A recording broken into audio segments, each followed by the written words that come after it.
Good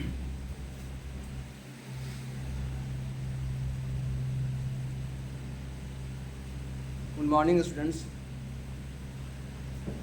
welcome to Iqbal arts classes.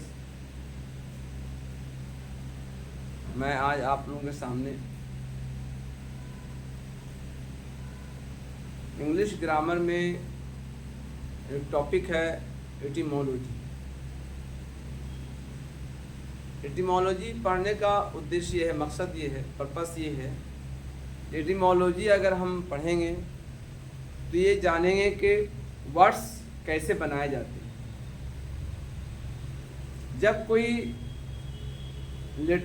कई letters आपस में मिलते हैं तो वर्ड बनते हैं, ये सबको पता है।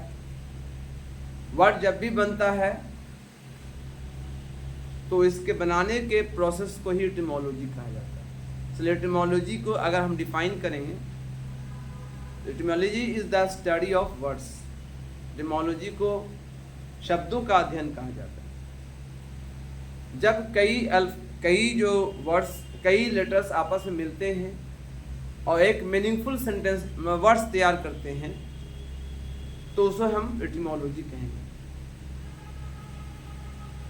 अब ऐसे मान लिया कि अब है बी एक लेटर है, ओ एक लेटर है, वाई एक लेटर है, तो तीनों लेटर को मिलाया गया तो एक वर्ड बना बॉय, जिसका एक माने होता है लड़का। तो पूरे दुनिया में जितने भी जो इंग्लिश लैंग्वेज है या इंग्लिश लैंग्वेज बोले जाते हैं तो बहुत सारे वर्ड्स हैं। उस सारे वर्ड्स को क्लासिफाई कर दिया गया है एटिमोलॉजी के अंदर, जिसको हम लोग पार्ट्स ऑफ स्पीच कहते हैं। तो एटिमोलॉजी को पढ़ने के लिए पुराने ग्रामर में, एंशिएंट ग्रामर में, पुराने ग्रामर में बजाया जाता था पार्ट्स ऑफ स्पीच पढ़ते हम लोग कि कितने पार्ट्स ऑफ स्पीच हैं। तो प्राचीन काल में हम लोग पढ़ते थे, यानी जो एंशिएंट ग्रामर होता था, पुराने ग्रामर होते थे जो हम लोग पहले पढ़े थे, तो उस ग्रामर में पढ़ते थे parts of speech, noun, pronoun, adjective, adverb, preposition, conjunction, interjection. देखिए अब थोड़ा सा कंसेप्ट मॉडर्न ग्रामर में कंसेप्ट बदल गया है। अब जो है हम लोग जो ग्रामर पढ़ते हैं उस ग्रामर में दो तरह के एटिमोलॉजी को स्टडी करने के लिए दो क्लास बना दिया गया। एक का नाम है फॉर्म क्लासेस,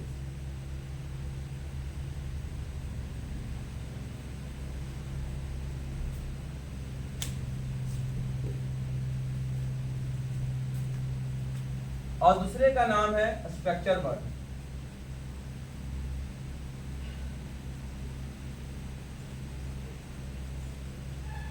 फॉर्म क्लासेस जो होते हैं इसमें 4 पार्ट्स हैं, noun, adjective, adverb and verb. तो ये 4 जो है इसमें जो पहले पार्ट्स के भाग थे, इसको फॉर्म क्लासेस में रखा गया। क्यों रखा गया?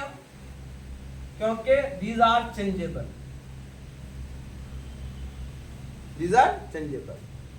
इसको हम चेंज कर सकते हैं। कैसे? by adding prefixes and suffixes। ठीक है, प्रीफिक्स पहले लगता है, सफिक्स बाद में लगता है और एक नया वर्ड बन जाता है, तो इसी को बोलते हैं फॉर्म क्लासेस। जैसे कि हमने एग्जांपल दिया स्टे, तो स्टे को हम चेंज कर सकते हैं, वाई हटाया और TIN जोड़ दिया, क्या हो गया? स्टेशन। ठीक है, इसको भी चेंज कर सकते हैं, स्टेशन, ARY जोड़ दिया, स्टेशनरी। तो इसमें जो है आगे पीछे नया वर्ड एक सफिक्स या प्रीफिक्स जोड़ देते हैं और जोड़ने के बाद इसको चेंज कर देते हैं, इसका मीनिंग चेंज हो जाता है। नाउन से एडजेक्टिव बन सकता है, एडजेक्टिव से एडवर्ब बन सकता है, एडवर्ब से वर्ब बन सकता है, वर्ब से नाउन बन सकता है। तो these are changeable, so it's called form classes. But जो सेकंड पार्ट है इसका नाम है स्ट्रक्चर वर्ड, जिसको हम कहते हैं नॉन चेंजेबल। ये चेंज नहीं होता है, यहां पर क्या बताया, चेंजेबल, यानी जब चेंज होता है तो मीनिंग बदल जाता है, ठीक है, जब चेंज होगा तब इसका मीनिंग बदलेगा। लेकिन यहां पर क्या है, बिना चेंज हुए मीनिंग बदलता है, सिर्फ स्थान बदल जाता है, changing the place, changing the, जब प्लेस बदल जाएगा उसका तो उसका माने बदल जाएगा। कौन कौन इसमें है pronoun, preposition, conjunction, interjection, gerund, participle, infinitive,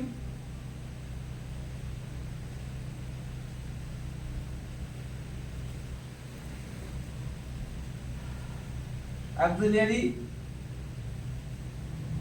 auxiliaries, nominals, कितने हो गए, 1 2 3 4 5 6 7 8 9, 9 4 13, यानी कुल जो है अगर हम बोले तो मॉडर्न ग्रामर में पार्ट्स ऑफ स्पीच 13 है, ठीक है। ये है नॉन चेंजेबल। नॉन चेंजेबल कैसे है, चेंज नहीं होगा लेकिन स्थान बदलेगा तो मीनिंग बदल जाएगा। जैसे कि अगर हम एग्जांपल लेते हैं, कोई बहुत सारा एग्जांपल इसमें है ना, जैसे ही है, तो ही को जब बदलेंगे हम लोग, ही है जैसे ही है, ही एक सब्जेक्ट बन जाता है, ही इज अ बॉय। लेकिन इसको अगर हमने लास्ट में इस्तेमाल करना है, जैसे आई टीच हिम, तो भले ही इसको हम शक्ल, इसका जो है रूप भले चेंज किया, लेकिन ये स्ट्रक्चर वर्ड है, मीनिंग वही दे रहा है, ठीक है। प्रीपोजिशन को देखिए, कहीं पर एडवर्ब बन जाता है, कंजक्शन है ना, ज्वाइनिंग वर्ड है, ये चेंज कभी नहीं होता, इंटरजेक्शन कभी चेंज नहीं होता, जीरन भी है ना चेंज नहीं होता, जैसे जीरन कहते हैं, जैसे अगर हम अक्सर बोलते हैं जीरन में, वॉकिंग इज एन एक्सरसाइज, तो वॉकिंग क्या है, बिफोर है, लेकिन काम कर रहा है जीरन का, काम कर रहा है एज ए सब्जेक्ट, काम कर रही है सब्जेक्ट ही, तो ये क्या हो गया, काम कर रहा है नाउन का, शक्ल वही है, जगह बदल जाएगा, मीनिंग बदल जाएगा। जैसे आई लव वॉकिंग, मैं टहलना पसंद करता हूं, उसी तरह पार्टिसिपल भी है, इंफिनिटिव है, जब इसको डिटेल में पढ़ेंगे हम लोग तो ये समझ में आएगा कि यह स्ट्रक्चर वर्ड क्या है, इट इज नॉन चेंजेबल, ये बदलता नहीं है। तो मॉडर्न ग्रामर के अंदर एटिमोलॉजी को है ना 2 भाग में बांट दिया गया, ठीक है, ये आपको ये डिटेल में जानना है आपको है। अब नाउन क्या है, एडजेक्टिव क्या है, एडवर्ब क्या है, वर्ब क्या है ना, ये सारी चीजों को जानना जरूरी है। सबसे पहले तो ये जानेंगे हम लोग, इसके अलावा और भी हैं इसके अंदर, जैसे कि यहाँ पर क्वेश्चन वर्ड्स हैं, जितने भी क्वेश्चन वर्ड्स हैं ये भी आप ले सकते हैं, डिटरमिनर्स हैं, ये सब है, तो ये सब भी जो है इसमें स्ट्रक्चर वर्ड में आते हैं, ठीक है। अब यहां पर डिटेलिंग में हमको और जानना भी है आगे, इसी को नाम दिया गया पार्ट्स ऑफ स्पीच। अगर हम इसको क्लासिफाई डिफाइन करेंगे कि what is parts of speech, तो आप बोल सकते हैं all words of English language has been classified into different classes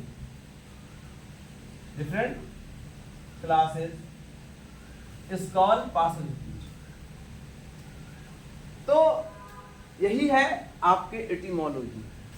अब एटिमोलॉजी में बहुत सारे साहब नाउन है, नाउन को अलग तरीके से पढ़ना, नाउन कितने होते हैं, नाउन कितने टाइप्स होते हैं, उसके क्या यूजेस हैं, है ना।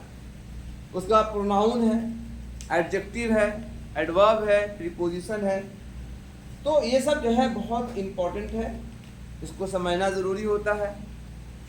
अगर आप चाहते हैं कि हमारा कॉमन इरस अच्छा हो जाए, हम कंपटीशन में भी फेस करें, हम नए वर्ड्स कैसे निर्माण करें, तो इसके लिए हमको नए वर्ड्स निर्माण करने के लिए हमको इसी के थ्रू पढ़ना पड़ेगा मॉर्फिम। जैसे अब ये समझना है तो हमको मॉर्फिम जानना पड़ेगा। तो अब देखिए मॉर्फिम क्या होता है ना। मॉर्फिम अगर कहीं पर कोई पूछेगा आपसे मॉर्फिम क्या है तो क्या बोलिएगा? मॉर्फिम अंग्रेजी का एक पार्ट है। इसमें क्या होता है, मॉर्फिम में पढ़ना होता है कि ए वर्ड, ए लेटर और अ ग्रुप ऑफ लेटर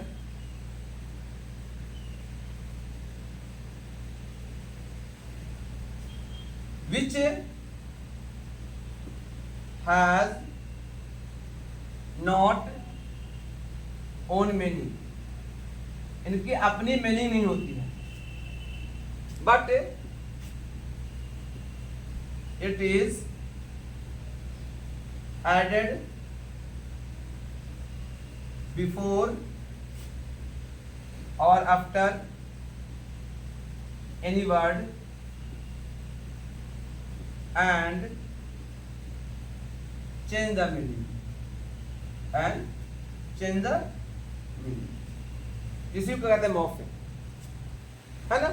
तो मॉर्फिम जो है एक वर्ड हो सकता है, एक लेटर हो सकता है और ग्रुप ऑफ लेटर हो सकता है जो किसी वर्ड के आगे पीछे लग गया और मीनिंग को चेंज कर दिया, तो उसको हम मॉर्फिम कहते हैं।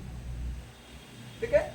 अब मॉर्फिम को जो बांटते हैं हम लोग, मॉर्फिम को जो क्लासिफाई करते हैं वो कई तरीकों से करते हैं, है ना। मॉर्फिम को जो क्लासिफाई किया गया है वो कई तरीकों से किया गया है, लेकिन मेनली जो है मॉर्फिम जो है क्लासिफाई किया गया है 2 पार्ट्स, है ना। एक होता है इनफिक्स और एक होता है अफिक्स। इसके 2 पार्ट। मॉर्फिम को 2 पार्ट में डिवाइड है। इनफिक्स जिसमें हम फिक्स कर सकते हैं आगे पीछे, और इनफिक्स जो ऑलरेडी फिक्स्ड है। जैसे कि मान लिया कि गो है तो गो को वेंट कर दिया, आपने नहीं किया, किसी और ने किया, ग्रामेरिया ने करके दे दिया आपको सिर्फ याद करना। तो ये हो गया अफिक्स, ऑलरेडी फिक्स है। जैसे कम का आप केम बोलते हैं तो ऑलरेडी ये फिक्स है, ये फिक्स है। लेकिन इनफिक्स में क्या होता है, आगे पीछे हम लोग क्या जोड़ते हैं, प्रीफिक्स एंड सफिक्स। ठीक है। जैसे हमको अन बोलना, अन तो बोलते हैं ना अनफिट, ठीक है। और बहुत बोल सकते हैं। अब बहुत से मान लिया कि डिस है तो बोलते हैं डिस्क्वालीफाई, डिस्क्वालीफाई कर दिया। तो इस तरह से हम लोग ये आगे जोड़ते हैं तो प्रीफिक्स हो गया। अब बाद में जोड़ना है, मान लीजिए आप बोलते हैं आप लोग शिप, तो आगे जोड़ दिया आप फ्रेंडशिप में जोड़ दिए, फ्रेंडशिप दोस्ती, है ना। जैसे डम है आगे जोड़ दिए, जैसे किंगडम राज्य। तो इस तरह से नए वर्ड जोड़े जाते हैं, है ना, मॉर्फिम के अंदर। ये बहुत सारे बुक में पाया भी जाता है, आप उसको एक नोट्स तैयार कर सकते हैं कि आगे लगता है प्रीफिक्स और बाद में लगता है सफिक्स। तो ये सब एटिमोलॉजी में आप नए नए वर्ड बना सकते हैं अपने से। अब जैसे IST लगता है कहीं पर, आपने देखा होगा IST, तो IST से आप बहुत सारे वर्ड, साइंटिस्ट, बायोलॉजिस्ट, इकोनॉमिस्ट, है ना। तो इसे याद भी होता है। जैसे इकोनॉमिस्ट है, IST लगे समझ लो वो वैज्ञानिक, इकोनॉमिस्ट अर्थशास्त्री, बायोलॉजिस्ट बायोलॉजी का जानने वाला, केमिस्ट केमिस्ट्री का जानने वाला। इस तरह से आप बहुत सारे नए वर्ड बना सकते हैं और खुद इसको याद करने में आसानी होती है। एटिमोलॉजी का एक संक्षेप में थोड़ा सा एक वीडियो था। अगले क्लास में हम आपके सामने कुछ और नए टिप्स, नए ग्रामर के नए टिप्स लाएंगे आपके सामने, है ना। इस वीडियो को आप लाइक कीजिए, सब्सक्राइब कीजिए, शेयर कीजिए। Thank you.